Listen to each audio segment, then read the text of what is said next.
It's The Undercard. The Undercard brings you live MMA and pro boxing coverage. Each week, we will bring you feature interviews, major event coverage, up-and-coming talent, training tips, and the hottest ring girls from around the nation. The Undercard is powered by Goomba Music. And here are your hosts, Brad and Marvin.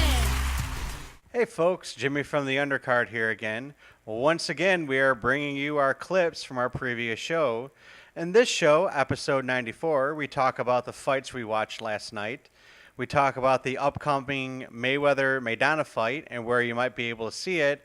And we talk with our ring girls about some controversy following around Mayweather. So stay tuned to the end. Once again, if you like what you hear, tune in Tuesdays from 9 to 11 p.m. Eastern Standard Time, and Sundays from noon to 1 at www.rawradiox.com, and listen to our show to get the full interviews. Welcome to The Undercard. It's Sunday. It's noon. That means it's episode 94 of The Undercard. You got Jimmy here. Brad is here, but he's feeling a little under the weather, a little sore throat. He's got some Ricola to try to help him out here, but the unofficial sponsor of today's show. The unofficial, that and whiskey, because whiskey always makes things feel better. Even if it doesn't make your sore throat feel better, at least you can drink enough where you just don't care anymore. Yeah, that's true story right there. That is a true story right there. Last night, Thomas McGee's, we were there like we are every Saturday night. We had ring girl Camille there. She was going around talking to our fans. It was pretty packed when we got there, though, because all the college games were on. And who won the Oregon-Michigan State?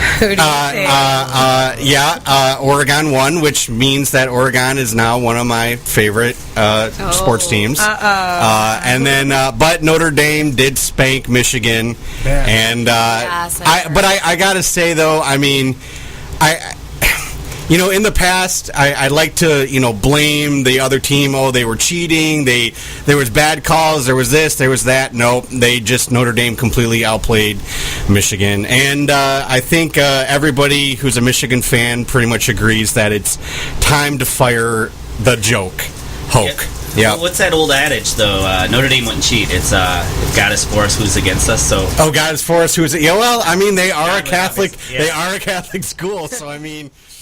well, let's start off with Broner really quick. Okay. Work our way back to Berto. All right. But, the main event of the night was Adrian Broner versus Taylor. What did you think of the fight? I thought it was more entertaining than I thought it would be. Yeah? I really did. Broner was very good in the first 4 rounds. Mm-hmm. In the 5th round, he got caught by Taylor in the chin, and you could tell that it kind of maybe stumbled him to like the 7th round and stuff like that. Yeah. But then Broner started to take over a little bit. My concern with Broner is that he should dominate a guy like Taylor. So I don't know how great his talent is.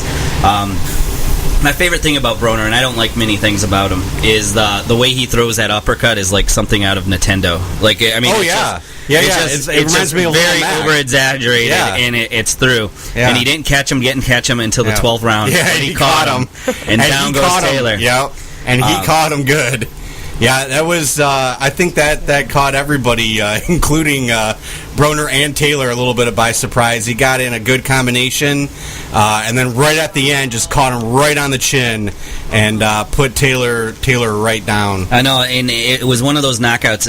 Those are the scary knockouts where his knee was under him. Yeah, and so he's following. Yeah. And you could see too when he got hit on the chin as he was going backwards. His eyes kind of started to roll up a little bit, and I'm like, uh-oh. But he recovered. He got up, but yeah, I thought he was going to be down for the count after that hit. But yeah, it's the second fight of the night, which was Matthysse versus Ortiz, and controversial, I guess, a little bit because it was a 9.5 count. But Ortiz didn't have his mouthpiece in. I wanted to see more of Lucas Matthysse. He's a very entertaining fighter. The big joke I said online and I said around the town is that you could basically give the judges a long lunch break. That thing wasn't going to decision, whether it be Ortiz win or Matthysse win. Right. And Matthysse is entertaining. Argentinians follow their fighters very strong. He seems like a pretty crowd drawing guy. I think he's going to be a superstar. You got to remember the 3 fights he lost were very close decisions. A lot of power. I think power sells. And so I hope Broner versus Matisse happens. It's a bad fit for Broner. No, what do you mean by bad fit? I just think Matisse can match that speed, and I think his power to the body it can crumble most people. Okay. So I think it's wow, the Ricola just kicked in there. There was like a second level to it. Whoa, it's like dragon. It's like I'm standing on a mountaintop. Holy I shit! can smell it too. It's fresh. Yeah. Wow. It's a good smell. You I got, know, you but I'm got just to the saying. creamy center of the Ricola. No kidding. Wait till you start sweating. I know. It's like, ooh. So, but anyways, we didn't get to see much of Matisse, but No. let's talk about the punch. A perfect lamb liver shot. Yep.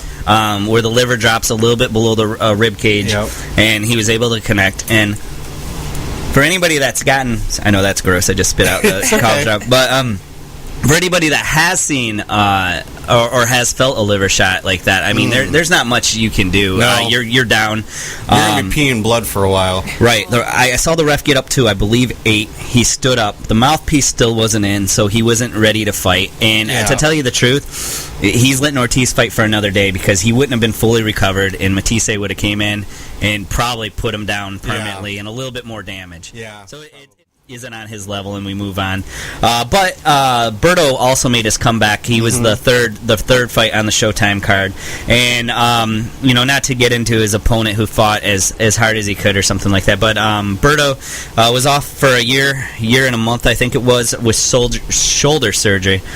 He looked okay. You got to remember that ring rust that comes for being off for a year. So. I want to see more. I want to see him get challenged a little bit more and stuff like that. But you got to get back in the ring and have a fight like that where you get a little bit of ring time, get your timing down and stuff like that. But give props to Showtime. I don't really think of Cincinnati as the fight cap. It's exciting. Mayweather versus Maidana. Anytime Mayweather or Pacquiao fights, those are the 2 superstars. Yeah. And then later we're going to talk, and we'll have the ring girls involved in this conversation too. We're going to talk who has the better shot of winning, Chris Algieri or Marcos Maidana. Algieri versus Manny Pacquiao, and obviously Maidana versus Mayweather. As Mayweather gets ready. And it's funny, Jimmy, we were talking out in the hallway a week ago, and you're like, man, it looks like Maidana's getting a lot of road work in, but you don't see Mayweather. Did you see the last All Access where he's talking for 20 miles?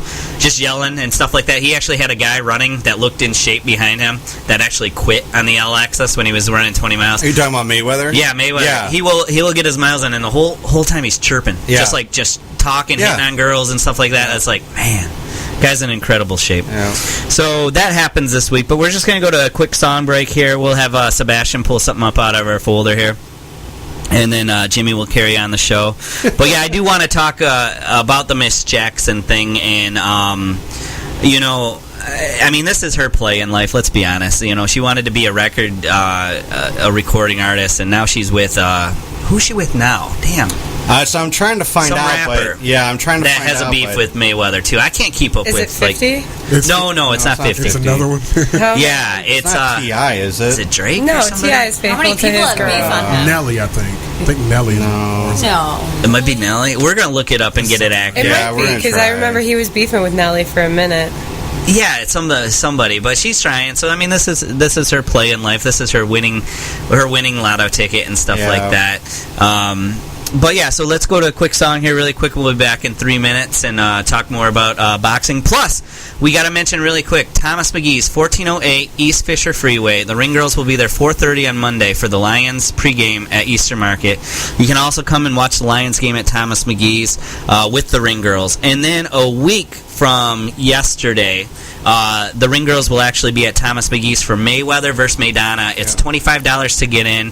You'll have a program. You'll have a scorecard. You'll get to watch the fight. Don't watch it at home with no one to talk about. Right. Go to Thomas McGee's, hang with the Ring Girls, and watch the fight. Mayweather's down to 3 fights. 3 fights. So Yeah. you'll remember where you are every time he fights going forward. When he leaves the sport, believe it or not, the sport's going to be worse off. And Welcome back. You're on the undercard. We got Brad over here. We're going to talk about Mayweather Maidana 2 this Saturday, September 13th. It's going to be a great event. Make sure you come on down to Thomas McGee's, 1408 East Fisher Freeway. We're going to have the Ring Girls there. They're going to be handing out programs, scorecards. We'll be there. I know you want to come down and see the Ring Girls, but, we'll be there too. And watch the fight. Come on down.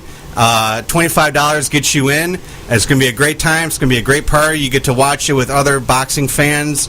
Don't sit at home. Watch the fight. Come on down to Thomas McGee's. I guarantee you're going to have a great time.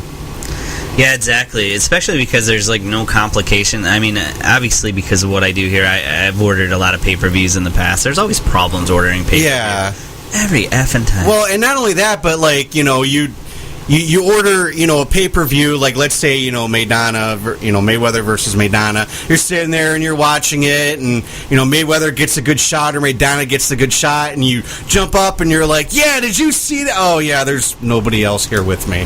So make sure you come on down. That way you can discuss it with us. You can discuss it with other fight fans. You can see the beautiful Ring Girls who will be there. And it's so much better when you're with a crowd than when you're by yourself. Exactly. Even if you're getting a couple of friends together, come on down together and see it at Thomas McGee's. I guarantee you'll have a better time. There you go. There you go. You guys are sold, right? You're there. Oh, yeah? Yeah, there you go. All I'm right. not even working that night, but I'm going. Speaking of Mayweather Maidana, Yeah, we got to give a proper introduction Yeah. to everybody here. We have Shay with us. I'll introduce Shay, and you introduce you. So, hey, Shay, how are you? I'm doing great. How are you? Good. Welcome back to the undercard and stuff Thank like that. you. She's doing our resident work here, tracking down rappers and everything like that. Oh, so. yeah. Big names. And who else do we have with us tonight, Jimmy? Kristen. I'm sorry, I couldn't remember your I name. knew her name, Jimmy. No, I'm sorry, I couldn't I picked remember. you during our game. I know. You I still know. wish you were going to pick me now, though. Fail. Well, I wanted. Well, we only met that one time. I know. And it was for 1 hour. I know. So. Well, and I apologize. I wanted to call you Christy, but I knew that wasn't it. So I'm like, it's so close. It's right there. I'm sure. No, Yeah. I'm kidding. You're forgiven. Oh, I thank you. I appreciate I expect flowers next time, though. Okay. So, Deal. we're going to do my prediction, too, for Mayweather and Maidana. It's not a surprise. It's Mayweather. I was going to say, Yeah. gee, Brad. Right. Who are you going to pick? Well, my theory on this is always, and I did it with Weidman and Silva, is that if you pick somebody for the exact reason that they win and dominate, why? Just because there's always a second. I think people get in that whole little heads and tails routine where it's like, well, I flipped heads before, so the odds of tails coming up more and so people will go there. Now the smart play is to put some money on Maidana because he's such it's the undercard, but you're still going to lose. Right. I think Mayweather's going to figure him out a lot quicker. I think I don't think there's anything Maidana can do that Mayweather can't counter. Exactly. Yeah. So, our other ring girl, Shelby's listening. She thinks the upset will be over the Pacquiao fight. So, way to listen, Shelby. And but yeah, the whole thing is that he's still the pick. He's still the bad thing is you got to put a lot of money to make a little bit of money on Mayweather. But the track record is until he proves me wrong, I will never pick against him again. I picked against him.